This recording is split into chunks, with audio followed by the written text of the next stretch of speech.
되게 다양한 인더스트리에서 이제 벤처 캐피털로 이제 진입하시는 분들이 되게 많아요. 이제 인터넷 대기업에서 이제 근무를 하시다가 오시는 분들도 있고, 개발자 출신 VC들도 많이 있으세요. 약대 출신 VC 분들이 또 많았고, 의사분들도 최근에 많이 진입을 하셨어요. 그래서 의사 출신 VC들도 생각보다 되게 많으세요. 게임사 출신 VC들도 굉장히 많으셨던 것 같아요. 그리고 좀 특이한 영역으로는 이건 근데 뭐 해외도 그렇지만 기자 출신 VC들도 계세요.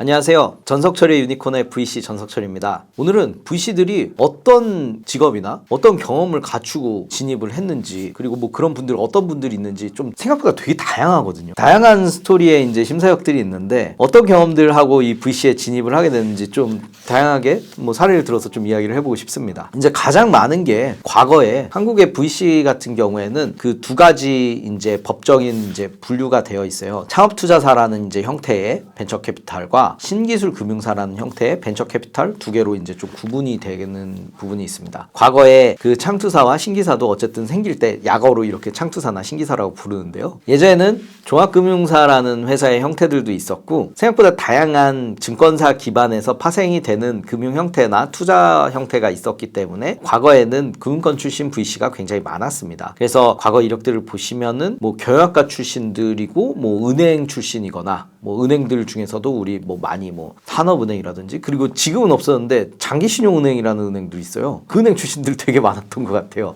지금 나이 굉장히 좀 있는 대표님들 중에서는 뭐 은행 출신들도 많이 있으시고, 그래서 증권사 출신도 많이 있고, 그래서 금융업 출신 분들이 굉장히 많았다면, 최근에는 어떻게 보면 굉장히 투자처가 다양해지고 투자 분야가 다양해지면서 되게 다양한 인더스트리에서 이제 벤처 캐피털로 이제 진입하시는 분들이 되게 많아요. 그래서 보면은 우리 당연히 뭐 스타트업, 인터넷 모바일 스타트업 투자를 하게 되니까 그런 이제 인터넷 대기업에서 이제 근무를 하시다가 오시는 분들도 있고, 개발자 출신 VC들도 많이 있으세요. 개발자 출신 VC들 같은 경우에는 자신이 직접 이제 코드도 더 직접 보실 수 있고, 어떻게 보면 그런 프로덕트의 이제 성향에 있어서 처음에 만들어질 때부터 같이 좀 개입을 할 수 있기 때문에 좀 초기 부분에 있어서도 많이 이제 활동을 하시면서 많은 이제 좀 조언도 주시는 것 같습니다. 어떻게 보면 저번에 출연하셨던 정보영 대표님 같은 경우에도 개발자 출신이시고, 그 다음에 본인이 이제 그런 프로덕트 개발을 할 때 적절한 조언이나 직접 참여를 할 수 있는 그런 컴퍼니 빌딩 형태의 이제 회사도 운영을 하시는 것 같습니다. 그리고 뭐 벤처 캐피털 하나의 또 큰 축인 이제 바이오 분야 같은 경우에는 이제 주로 두 부분으로 많이 구분이 됐던 것 같은데, 약대 출신 VC 분들이 또 많았고, 왜냐하면 바이오 산업 자체가 이제 신약 물질을 개발하는 그런 사업이 굉장히 주축이고, 그 신약 물질을 개발하기 위해서 이제 많은 이제 물질들을 스크리닝하거나 그런 데이터들을 이제 바탕으로 이제 개발을 하기 때문에 아무래도 제약회사 출신들이 많이 유리한 부분들이 있고, 약대 출신 분들이 굉장히 많은 포지션을 차지하고 있는 것 같습니다. 근데 그게 아니면 또 생명공학과 출신들 분들이 정말로 R&D 분야에 있어서 자기가 이제 굉장히 중요한 논문을 쓰고 굉장히 진전을 보이면서 이렇게 진입하시는 분들도 많이 있는 것 같아요. 그런 분들 같은 경우에는 어떻게 보면 보다 더, 물론 약대분도 잘 하시지만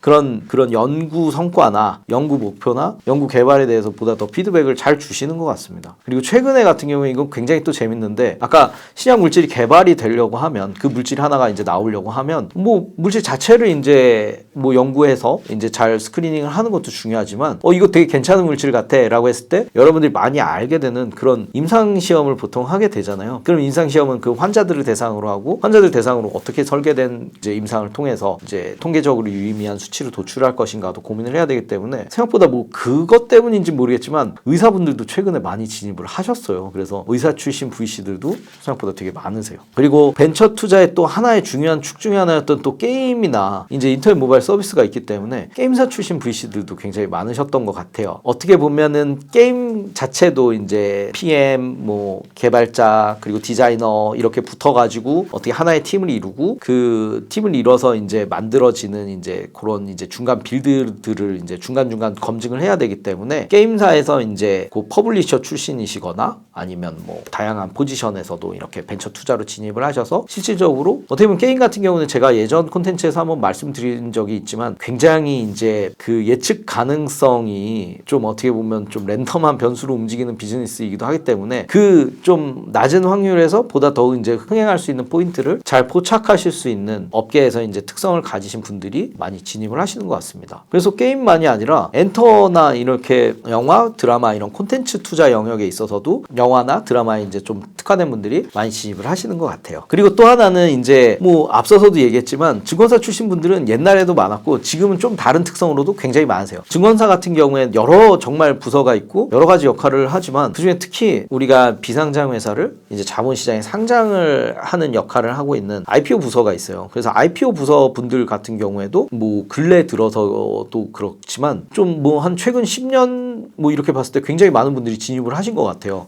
그리고 생각보다 굉장히 투자를 잘하시고 자기들만의 특성을 잘 살리시는 것 같아요. 그래서 프리 IPO성 이제 투자 같은 경우에도 이 회사 같은 경우에는 지금 단계면 상장이 돼. 그래서 이 정도면은 상장이 잘 될 것 같고 거래소에서도 어느 정도 밸류를 잘 받아줄 것 같다라는 생각을 이제 하면서 투자를 집행하시기 때문에 그 분야에서도 강점을 보이시기도 하고 어떻게 보면은 상장을 위한 그런 작업들을 그 상장을 준비하고 있는 그 회사의 대표님들과 가장 긴밀하게 붙어서 진행을 하고 진행이 된 자료를 바탕으로 증권 신고서를 이제 거래소에 제출하고 거래소와도 커뮤니케이션을 하기 때문에 해당 분야에서 굉장히 좀 강점이 있는 것 같아요. 그래서 어떤 회사를 이제 처음에 투자를 하고서부터도 이 회사가 나중에 상장을 가려면 어떤 모습을 그려야 되겠구나, 어떤 인력이 있어야 되겠구나, 그리고 어떤 부분 준비하시라고 해야 되겠구나, 이거 되게 미흡하구나 라는 조언을 직접 즉각 드릴 수 있기 때문에 증권사 IPO팀 출신 분들도 굉장히 이 업에 많으신 것 같습니다.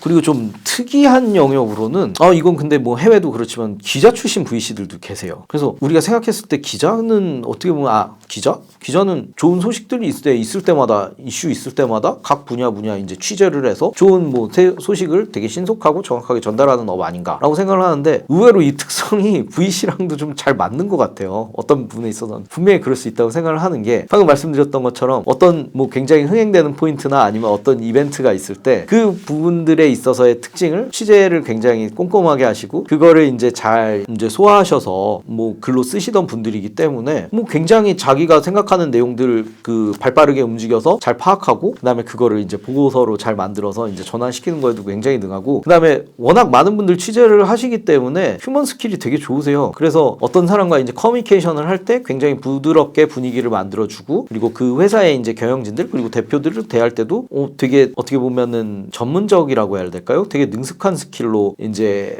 마음을 열게 하시는 그런 효과가 있는 것 같습니다. 그래서 최근에 기자 출신 VC들도 많이 있고 어떻게 보면 사람들이 굉장히 글로벌 뭐 탑티어 VC라고 하는 세콰이어도 기자 출신 분이 VC를 설립하신 걸로 알고 있습니다. 그리고 또 하나의 또 굉장히 많은 축 중에 하나였던 사실 저도 이쪽에서 벤처 캐피털로 넘어온 사람이긴 한데요. 역시나 대기업 출신 VC들이 많이 있습니다. 대기업 출신 VC가 많은 이유는 뭐 한 두 가지 정도 있을 것 같은데요. 일단 모수가 되게 많아요. 결국 우리나라는 약간 대기업 중심의 기업 구조가 많이 이어졌었기 때문에 일단 대기업에 있었던 인원들이 많고 그 인원들이 VC로 넘어오는 경우가 많은데 예전 같은 경우에 특히 제가 넘어왔던 케이스만 본다고 하더라도 제가 이제 벤처 캐피털에 진입을 했을 때는 거의 대부분의 투자가 반도체와 디스플레이에서 파생되는 그런 산업들에 투자를 하는 게 대부분이었어요. 그래서 저도 디스플레이 회사 출신이었는데요. 그런 쪽에 있어서 이제 어떻게 보면 전문성을 갖추고 있거나 기본 지식이 있기 때문에 이 친구는 요런 투자를 하게 되면 자기가 있었던 분야에 투자를 하게 되면 보다 더 전문성을 보이거나 아니면 최소한 금방 습득을 해서 다른 좋은 포인트들을 잘 지적을 할 수 있겠구나 라는 기대치를 가지고 이제 많이들 입사를 한 거고요. 최근에는 뭐 현대차 출신 VC도 굉장히 많은 것 같습니다. 그래서 나름대로 자체적인 모임도 있는 걸로 알고 있어요. 현대차 자체가 또 벤처캐피탈 영역에서도 굉장히 큰 손이기 때문에 그쪽 출신 VC들도 되게 많이 있는 것 같습니다. 저는 이제 디스플레이 출신 VC도 몇 명 이제 모여서 이야기를 하는데 저 같은 경우에는 인텔 모바일 투자를 하고 있고 그리고 다른 친구들 같은 경우에는 무슨 패션에 투자하는 친구도 있고 생각보다 콘텐츠에 투자하는 친구들도 있어서 좀 되게 다양하게 자기 출신 영역이랑 다르게도 또 전문성을 발휘하는 것 같습니다. 이상 전석철의 유니콘의 전석철이었습니다. 감사합니다.